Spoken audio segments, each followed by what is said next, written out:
tadi. Kemudian nanti kita sambung ke CPL berikutnya, misalkan ada CPL keterampilan.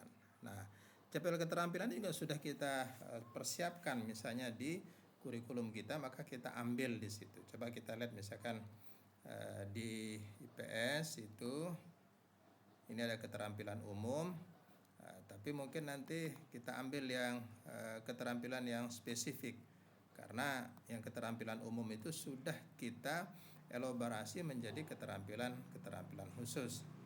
Coba misalnya kita lihat di sini, tinggal kita pilih misalkan ini, oke, kita ambil di keterampilan khusus 1 misalnya ya. Nah, ini kita copy lagi, bawa ke bagian sini. Oke, ya, ini tadi CPL keterampilan khusus 1 berapa itu? 13. Jadi di sini capaian pembelajaran pada KK 1.3. Nah, KK 1.3 ini maksudnya adalah ini dielaborasi dari keterampilan umum 1, mampu merancang ini, dan ini adalah yang ketiga dari keterampilan umum 1 itu. Nah, atau kalau misalnya kita mau tambah lagi, bisa kita cari lagi misalnya ini saya masukkan yang ini karena berharap nanti di kurikulum itu mahasiswa mampu memahami bagaimana menggunakan teknologi digital dalam menciptakan pembelajaran melalui rancangan kurikulum itu, misalnya ya KK 1.4 ya. Kemudian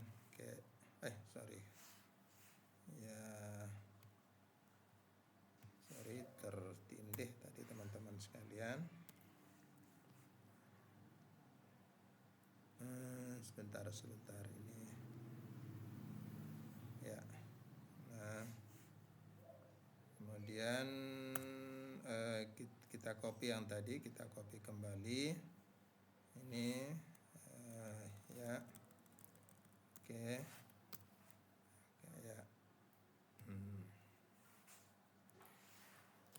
Ya, jadi ada 2 keterampilan khusus, termasuk juga ada 2 pengetahuan umum dan seterusnya. Jadi ini kita ambil di di kurikulum kita yang ada, teman-teman sekalian. Baik, kita lanjut ke yang berikutnya. Kemudian CPMK.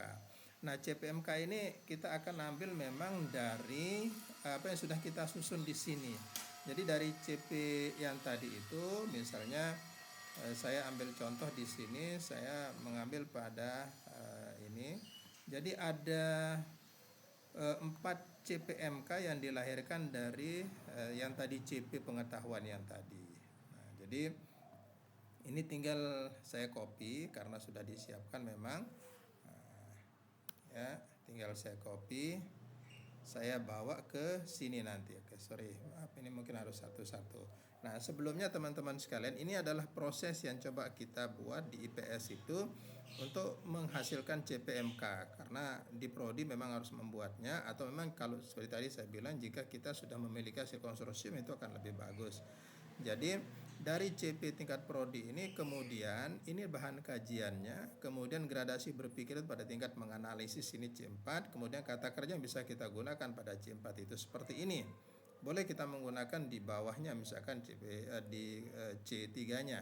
Lalu rumusan ini adalah dihasilkan dari penggabungan antara kata kerja ini dengan bahan kajian ini. Jadi kita copy satu-satu teman-teman sekalian. Nah, kita copy, kita kembali mengisinya ke sini satu-satu, tentunya kita copy ya. Oke, kita nonkan dulu. Nah, kemudian ada CP kedua, kita copy lagi ya. Jadi memang ini harus kita siapkan teman-teman sekalian lebih awal sehingga kita tidak nanti kerepotan. Jadi jangan sampai kita baru mau membuat RPS ini bersamaan dengan baru kita pikirkan isinya. Jadi nanti kita akan terbuang waktu banyak sekali kalau kita seperti itu. Ya, ini ada 4 CPMK-nya. Ya. begitu juga sub CPMK ini, tinggal kita copy teman-teman sekalian. Sub CPMK ini itu lahir dari CPMK ini. Kita sebagai dosen memang itu yang merumuskan adalah kita sendiri, karena ini kan dikembangkan secara mandiri. Jadi CPMK yang tadi itu kita pindahkan ke sini, kan tadi ada 1, 2, 3, 4 CPMK yang kemudian nanti akan menjadi sub CPMK. Prosesnya ya sama saja ya. Jadi ada ini, kemudian materi kajiannya apa, gradasinya apa, kemudian kata kerja ini seperti apa. Nah, misalnya ini ada 7 atau 8 sub CPMK atau kemampuan akhir yang dihasilkan dari semua CPMK tadi. Kita tinggal mengkopinya, lalu sub CPMK 1 kita pindah, kemudian nanti begitu seterusnya teman-teman sekalian ya. Kita copy, kemudian terus sub CPMK ketiga kita copy terus. Oke, ada sub CPMK 4 ya. Oke, nah kemudian pindahkan, oke, dan seterusnya teman-teman sekalian ya. Kemudian di format RPS kita yang dalam SK itu ada kolom seperti ini. Jadi korelasi sub CPMK kemampuannya dengan CPMK-nya. Dari korelasi CPMK 1 ini terkorelasi dengan yang mana saja. Mungkin saja satu sub CPMK ini bisa terkorelasi dengan satu atau lebih CPMK di atas. Artinya melalui satu sub CPMK ini akan bisa nanti mencapai, diharapkan untuk 2 sub CPMK. Bisa saja seperti itu. Misalnya ini sub CPMK 1 sudah pasti terkorelasi dia dengan CPMK yang kedua, sehingga tinggal kita kasih tanda seperti ini. Nah, kemudian sub CPMK kedua misalnya membandingkan sistem pendidikan pada masa sebelum dan setelah kemerdekaan. Itu dia terkorelasi dengan CPMK yang mana? Mungkin 1, mungkin juga 2. Nah, kalau gitu ya kita kasih saja tanda centang di sini, kemudian juga tanda centang yang di 2 itu, dan begitu seterusnya teman-teman. Jadi teman-teman yang tahu terkorelasinya itu seperti apa. Nah, kemudian di bawahnya ini ada deskripsi mata kuliah. Ini gambaran tentang mata kuliah kita ini apa. Status yang saya tulis di sini misalkan, apakah ini mata kuliah wajib tempuh, apakah ini mata kuliah pilihan, atau mata kuliah prasyarat kita sebutkan di situ. Kemudian apa sih tujuan mata kuliahnya? Apa saja ruang lingkupnya? Lalu bagaimana mahasiswa terlibat dalam proses perkuliahan itu? Bisa kita gambarkan pada bagian teman-teman sekalian. Kemudian ini sudah pasti teman-teman yang tahu bahan kajian seperti apa untuk seluruhnya. Kemudian referensi. Nah, referensi ini tentu teman-teman yang ini, tetapi sangat diharapkan misalnya ada hasil karya kita, baik hasil penelitian maupun pengabdian atau buku yang kita jadikan sebagai sumber di sini, itu penting kita masukkan. Nah, misalkan ini saya pakai repository yang ada di perpustakaan kita, atau mungkin teman-teman memberikan link Google Scholar-nya di di RPS ini. Nah, jadi itu teman-teman. Nah, kemudian di bawah ini mata kuliah terintegrasi dengan mata kuliah apa saja. Mungkin di kurikulum kita sudah ada teman-teman sekalian ya. Kurikulum kita sudah ada. Nah, misalkan saya ambil contoh di IPS ini, kita buatkan matriks sebenarnya, dan itu sangat mudah kita ambil teman-teman sekalian. Nah, ya. Nah, ini matrik yang saya maksud itu. Jadi nanti bisa kita ketemu. Ini mata kuliah ini misalkan untuk bertakwa kepada Tuhan, maka mata kuliah ini bisa kita, kalau kami misalkan bisa kita ambil, ini adalah mata kuliah yang terintegrasi dengan mata kuliah kita. Misalnya ada mata kuliah Al-Quran, dia terintegrasi kemana? Ke sini tentunya. Nah, kemudian misalnya tadi saya di sikap 3 pas sikap 4 itu saya ambil misalnya, sehingga nanti atau sikap 5 tadi itu mungkin saya melihat bahwa dia terintegrasi juga misalkan dengan sejarah peradaban Islam, dengan Pancasila, dengan antropologi.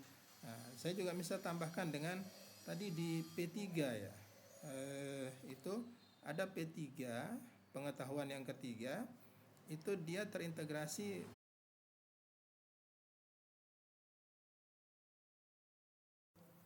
Ya, misalnya ini P3 nih, pengetahuan dan seterusnya. Mungkin dia terintegrasi dengan pendalaman materi IPS, kemudian ada desain pembelajaran. Tetapi mungkin saran dari kita biasanya di IPS itu untuk teman-teman di situ ambil mata kuliah yang paling dekat terintegrasinya itu, sehingga kita tidak mungkin memasukkan misalkan ini ada berapa mata kuliah, ada 1, 2, 3, 4, 5, 6, 7, 8, 9, 10 misalnya, belum ada di Nsikap itu ada lagi misalkan, jadi belum lagi misalkan di bagian keterampilan. Tidak mungkin kita masukkan semuanya, misalkan ini di keterampilan ini ada keterampilan K3 masuk juga ini. Jadi ini teman-teman sekalian, kalau kita sudah siapkan seperti ini, maka kita akan mudah, tinggal kita ambil di bagian ini kemudian kita masukkan di RPS kita. Jadi seperti itu teman-teman sekalian, untuk kita mata kuliah terintegrasi ini, misalnya di sini saya ambil Pancasila, misalkan desain pembelajaran, misalnya ya. Kemudian ada pendalaman materi IPS, misalkan ada mata kuliah agama ya, itu penting untuk kita masukkan. Kemudian model integrasi itu ada keterangannya di bawah format yang ada pada lampiran di SK itu. Misalnya di sini saya ambil modelnya adalah konvergensi. Kenapa? Karena integrasi pada mata kuliah ini begitu meleburnya sehingga tidak nampak pemisahannya. Nah, mungkin teman-teman itu bisa memperhatikan terintegrasi, kalau terpisah ya namanya lain meskipun terintegrasi.